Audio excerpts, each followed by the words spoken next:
This video is brought to you by Skillshare, an online learning community for creators with tens of thousands of classes in design, business, and more.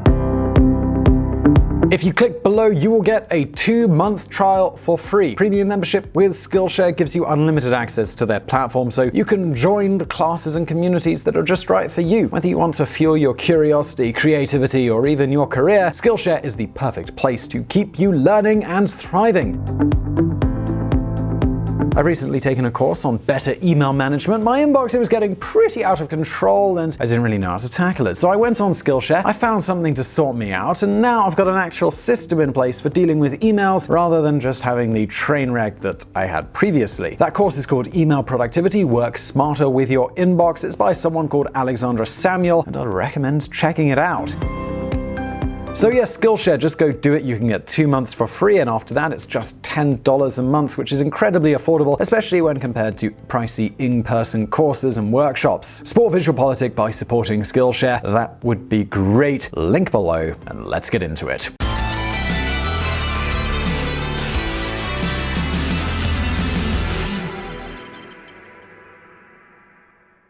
Dear viewers, in this video we're going to talk about a very special relationship. So special that it's close to reaching its 70th anniversary. Yes, love has finally come to VisualPolitik. I love you, I do. But hold on a second, don't think we're just talking about two ordinary lovers though. Not at all. Our protagonists love each other, and they also hate each other. They need each other, but they also despise each other. I'm talking about the connection between Argentina and the International Monetary Fund.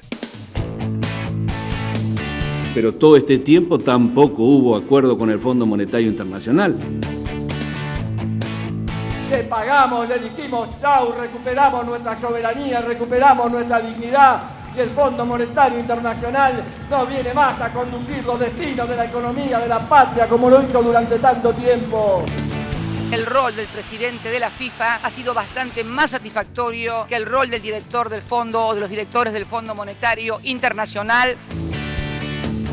So the Argentines promised themselves over and over again that they won't go back to the IMF, but then just a few years later, the relationship picks up again where it left off. Frente a esta nueva situación y de manera preventiva, he decidido iniciar conversaciones con el Fondo Monetario Internacional.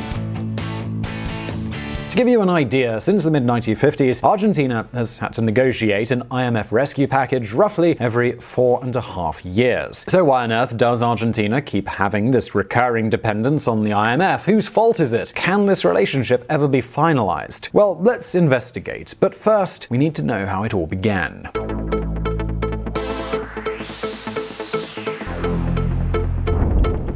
The origin of a toxic love. In 1946, the International Monetary Fund emerged as an offshoot of the Bretton Woods Agreements of 1944.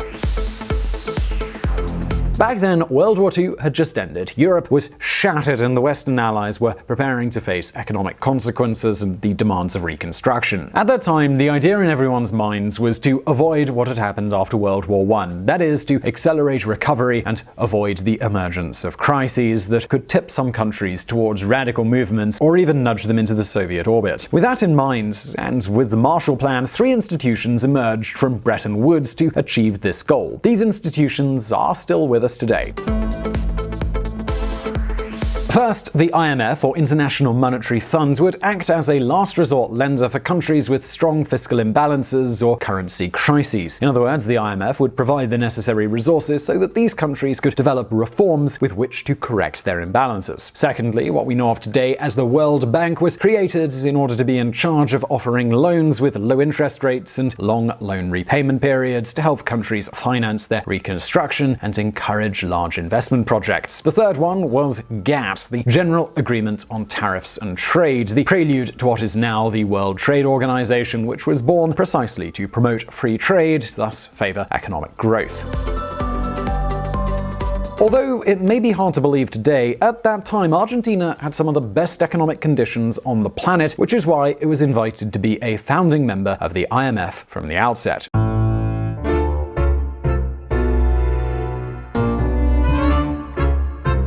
However, Juan Domingo Perón, who had just been elected president of Argentina, was not the man for the job. Let's just say that he had a very different model in mind for Argentina, one which had nothing to do with this kind of large-scale economic integration. By the way, I'll leave a link in the description to a video all about Juan Domingo Perón and the changes he made in Argentina, so you can check that out. However, things soon changed. In 1955, Perón was overthrown by a military coup d'etat. By then, the country's economic situation was already quite different. They had high inflation rates, high public deficits, and no foreign exchange reserves. All of this led de facto President Pedro Eugencio Aramburu to join the IMF and request aid of almost $1 billion in today's money. And with that, the romance had begun. And around the same time, Argentina had already started to look more like the Argentina we know today. But hold on a second. Some of you might be wondering, well, how? How does it work? Does the IMF just give money like that? Do you ask for a loan with more favorable conditions and it's just done and dusted? Is it an NGO, perhaps? Something like that? Well, no, not exactly. You see, the IMF grants financing with very favorable conditions, but also imposes conditions that it sees as necessary to correct the problems in order to eventually recover the money that was granted. Of course, no country is obliged to ask for or accept their help. In fact, some countries have refused to work with this agency in the past. But if you do accept their money and conditions, then you have to fulfill said conditions, right? Well, the truth is that in Argentina's case, the broken promises came pretty quick.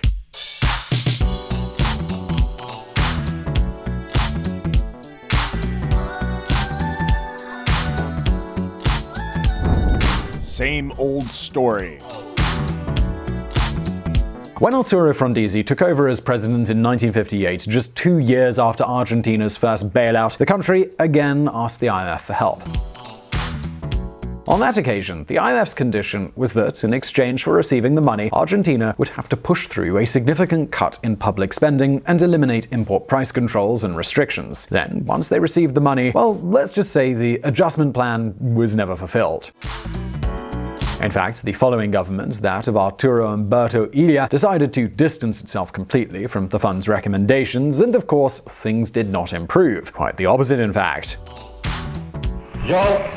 Juan Carlos Onganía, juro por Dios nuestro Señor y estos santos evangelios, desempeñar con lealtad y patriotismo el cargo de presidente de la nación. After another military coup in 1966, on this occasion led by Juan Carlos Onganía, the country once again fell into the hands of the IMF. This time, the international organization's conditions were harsher, and yet the Argentine government still never corrected its imbalances, so much so that between 1966 and 1973, the Argentine external debt grew by 50%, or up to $4.8 billion, which would be almost the equivalent of $30 billion today. As you can see, the events don't differ much from what we've seen in Argentina in recent years. But this was still just the beginning of the romance. El presidente de la Nación asistió anoche a una velada artística ofrecida en su honor en el Gran Palacio del Pueblo de Pekín. 3 years later, in 1975, there was another military coup, this time led by General Jorge Rafael Videla. At the time, the economy was once again broken down. To give you an idea, the country was coming from an economic crisis that resulted in the so-called Rodrigazo, a brutal devaluation of the currency by 100% on the dollar, which not only caused huge inflation, but also a shortage of many types of products. And given those circumstances, what do you think the new military government did? Well, exactly. They ran straight back to the arms of the IMF. In fact, Videla's government maintained very close relations with this organization, and a large torrent of money flowed into Argentina from the fund. And yes, we already told you before on VisualPolitik that during that time, Washington saw any dictatorship that didn't commune with the Soviet bloc in a positive light, no matter how criminal it was. Surely that influenced the huge amount of money that the IMF poured into Argentina. The surprising fact is that Videla's government actually did manage to meet the IMF's requirements regarding economic stabilization. What they didn't manage to do was cut public spending, which is why fiscal imbalances and the demand for funds continued. By the way, in a future video here on VisualPolitik, we're going to talk long and hard about the policies that the IMF and the fund itself promulgated. And no, the IMF isn't an NGO, not at all. It is a lender that lends under favorable conditions, but it's also a lender that intends to recover its money. During the dictatorship, in just 7 years, Argentina's external debt multiplied by 6, reaching the astounding figure of $42 billion at the time.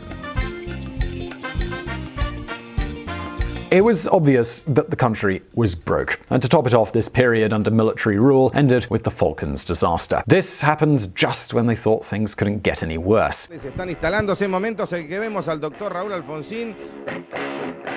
Yo, Raúl Ricardo Alfonsín, juro por Dios nuestro Señor. No ha habido recesión, de hecho ha crecido la economía del país.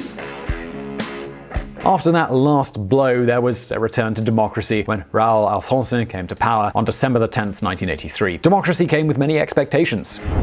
With democracy, you eat, heal, and educate yourself. Raúl Alfonsín. Unfortunately, even this straightforward prophecy was never fulfilled. But let's stay on track. After reaching power, Alfonsín rejected the fund, even announcing an audit on the debt that the military government had contracted. A gesture of sovereignty. So can you guess what happened? 2 years later, in 1985, under a colossal mountain of debt and rising inflation, the Alfonsín government once again asked the fund for help. You know how it goes. I love you not. And so on and so on. Such a sweet story. Once again, the IMF set conditions, but once again, the promises remained just promises. That is how Alfonsín's mandate ended in a complete disaster with a runaway crisis and rising hyperinflation. To give you an idea, in 1989, inflation was over 2,000%.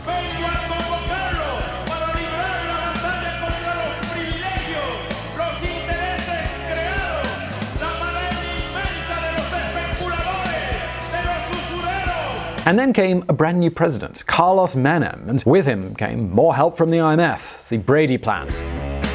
A plan that forced Argentina to restructure its external debt, privatize the social security system, privatize public companies, eliminate taxes on financial transactions, and create a new currency tied to the dollar to avoid the country's endemic inflation.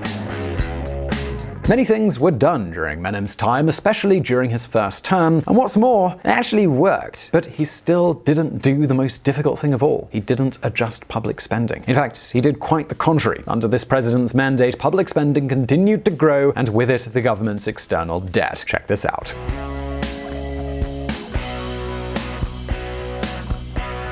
That is how Menem's presidency ended with another huge crisis that paved the way for the famous default of December 2001. Just months after the IMF granted the government of Menem's successor, Fernando de la Rúa, a mega rescue package of $40 billion known as financial armoring, there was the definitive default of 2001. The armor had lasted only 10 months.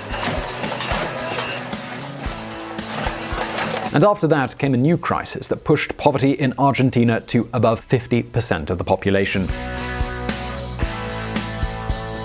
As you can see, every IMF bailout has ended in a resounding failure, and it's become normal. The IMF can give a lifeline to a country so long as it balances its accounts, but even if it doesn't, the result will always be the same. And in Argentina, many things have been done, except for really opening up the economy and cutting public spending. There's also the issue of the size of the state, which is absolutely gigantic. Want an example? Well, check out this graph that we've shown you on previous occasions. It's truly, truly scary.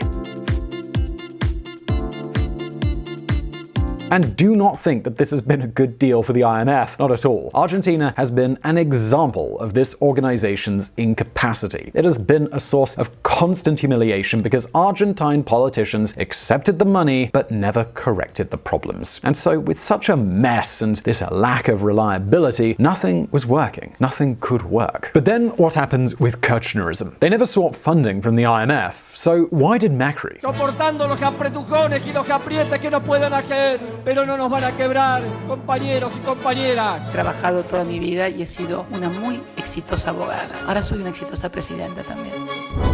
The KIRCHNERS. The KIRCHNERS didn't ask the IMF for help. That's true. But their story does have a catch. You see, after the 2001 default, Argentina never paid most of its nominal debt, which led to a restructuring that eased the pressure on public accounts. To this, we need to add that during most of Kirchner's years, the price of soybeans and natural resources, which the country exports, was sky high. That means a huge influx of dollars, so the Kirchner government had some wiggle room to continue expanding public spending without having to resort to the IMF. The problem was that those conditions didn't last. When the price of soybeans and other raw materials fell, the usual government problems returned, as well as price controls, exchange controls, and restrictions of all kinds. That was precisely what led Macri to the Casa Rosada. But with Macri, things didn't change either. Public spending continued to skyrocket, and the promise of gradual change was so gradual that most of the reforms simply never came. The oxygen ran out, and with it, the Argentine economy's autonomy. So, in May 2018, the government requested a new rescue package from the IMF. In this case, it amounted to more than $50 billion. And so the cycle starts again. The IMF sets conditions, and Argentine politicians don't want to comply with them. Crisis grows, so politicians use the IMF as a scapegoat. Then they reject the international body, and the hatred stage begins. And finally, they go running back into its arms. It's a never-ending story. Since the 50s, Argentina has requested a rescue from the IMF roughly every 4.5 years, and none of the rescues have ever worked. Isn't it time, maybe, for a change? Isn't it time for Argentine politicians to understand that the country needs this change? Isn't it time for the IMF to understand that it has never really helped Argentina because it has dragged out a scenario that is just leading the country from bad to worse? So what do you think? Well, leave your answer in the comments below, and I really hope you enjoyed this video. Do hit that like button if you did. Don't forget to subscribe for brand new videos. Also, please do check out our friends at the Reconsider Media podcast who provided the vocals in this episode that were not mine. Also, this channel is possible because of Patreon and our patrons on that platform. Please do consider joining them and supporting our mission of providing independent political coverage. And as always, I'll see you next video.